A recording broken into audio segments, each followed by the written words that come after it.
যে কাপড়ে নারীদের নামাজ হয় না এ বিষয়ে আমরা কথা বলবো, অর্থাৎ পর্দা ছাড়া কোনো নারীর নামাজ হবে না। পর্দার পরিপূর্ণ বিধান মেনে একটা নারী নামাজ পড়তে হবে।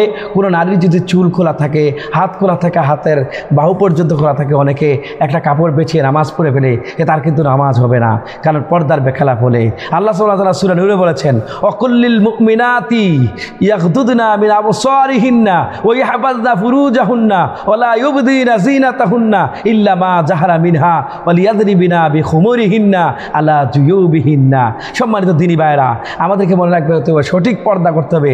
আল্লাহ বলেছেন, আপনি মুমিন নারীদেরকে বলুন তারা যেন তাদের দৃষ্টি সংযত রাখে, লজ্জাস্থানে হেফাজত করে এবং তাদের সৌন্দর্য প্রকাশ না করে, তবে যা স্বাভাবিকভাবে প্রকাশ পায় তাছাড়া তারা যেন তাদের ওড়না দ্বারা বুককে ঢেকে রাখে। সূরা নাম্বার 24-31 নম্বর আয়াত সূরা আহজাবে আল্লাহ বলেছেন, হে নবী, আপনি আপনার স্ত্রীগণ, আপনার কন্যাগণ এবং মুমিন নারীদেরকে বলুন তারা যেন তাদের চাদরে কিছু অংশ নিজেদের উপর টেনে দেয়, এতে তাদের সহজে চেনা যাবে এবং তারা কষ্টের শিকার হবে না। প্রিয় দিনী ভাইরা, হাদিস শরীফে এসেছে, লা ইয়াকবালুল্লাহ সলাতান হায়দান ইল্লা বিখিমার, অর্থাৎ সলাতান হায়দে ইল্লা বিখিমার, প্রাপ্তবয়স্ক নারীর সালাত ওড়না বা ছাড়া আল্লাহ কবুল করবে না। সুতরাং এই হাদিস দ্বারা বোঝা যায় পর্দাবিহীন নামাজ আল্লাহ কবুল করবে না।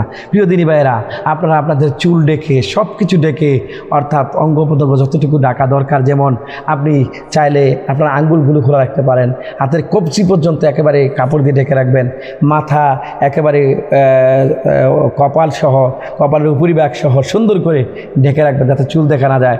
পায়ের একেবারে নিচে কাপড় ছেড়ে দিবেন যাতে গোড়ালিও না দেখা যায়। ঠিক এমনিভাবে নামাজ পড়বেন, ঢিলাঢালা নামাজ জামা পরবেন, যাতে পরে এমন পর্দা, অনেকে এমন পোশাক পরে, এমন পোশাক পরে নামাজের ভিতরে যে পোশাকে তার শরীরে সব কিছু অনুমান করা যায় এবং পর্দা করে মেনটেন করে চলে না নামাজের ভিতরে বাইরে, অর্থাৎ সর্বত্র পর্দা মেনটেন করে চলতে হবে। প্রিয় দিনী ভাইরা, এভাবে যদি আমরা চলি তাহলে অবশ্যই আল্লাহ সুবহানাহু ওয়া তাআলা আমাদের নামাজ কবুল করবেন, অন্যথায় আমাদের নামাজ কবুল হবে না।